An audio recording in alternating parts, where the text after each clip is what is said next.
Welcome to the Introduction of Music Production Class Assignment Week 5. My name is Craig, and I will be demonstrating the use of phaser and delay effects. I would like to point out that I am a complete beginner in the realm of music production, but I hope you find this demonstration both interesting and informative.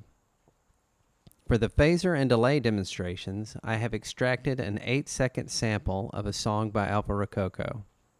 I don't speak French, so I'm only going to show the name of the song and the album from which the sample was taken.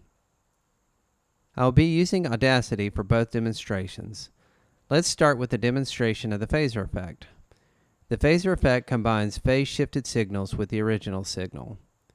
The movement of the phase-shifted signals is controlled using a low-frequency oscillator, and the interaction of the phase-shifted signal with the original signal creates a sweeping notch filter effect.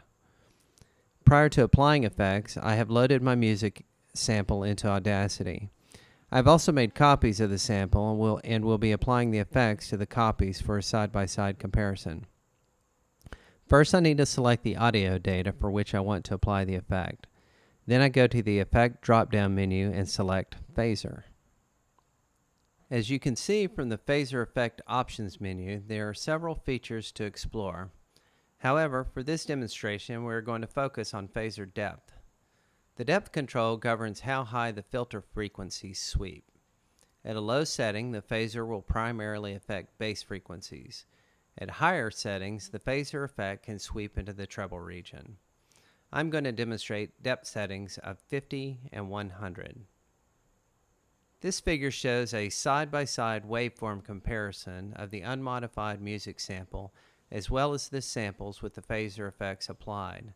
The notches formed by the effect are quite noticeable. The depth setting can also be seen by comparing the waveform against the frequency axis. I'm now showing a side-by-side spectrum comparison.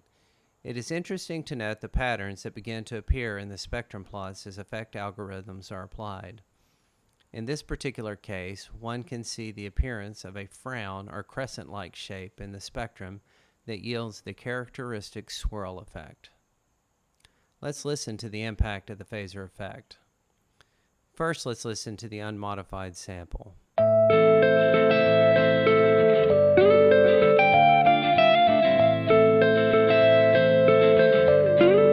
Now let's listen to the phaser effect with a depth setting of 100.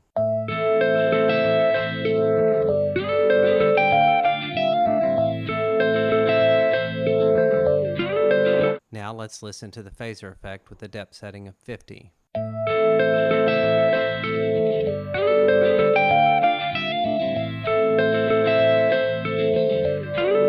It is difficult to hear all the subtleties in a YouTube video, but the distinct phaser swirl effect can be heard, as well as a slight increase in dynamic range, particularly with a depth setting of 50.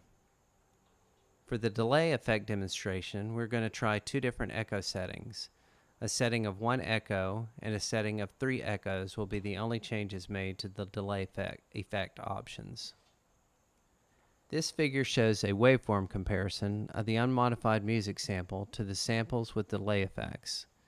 The first thing you'll notice is the increase in time of the sample with the delay effects, and that adding more echoes adds additional time.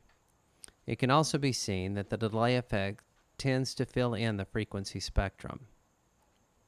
The spectrum comparison shows a similar trend of filling in the frequency spectrum. Let's listen again to the unmodified music sample.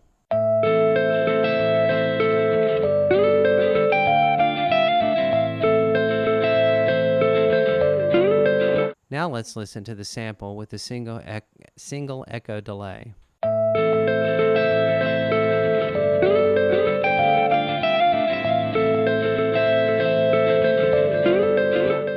Now let's listen to the sample with a 3 echo delay.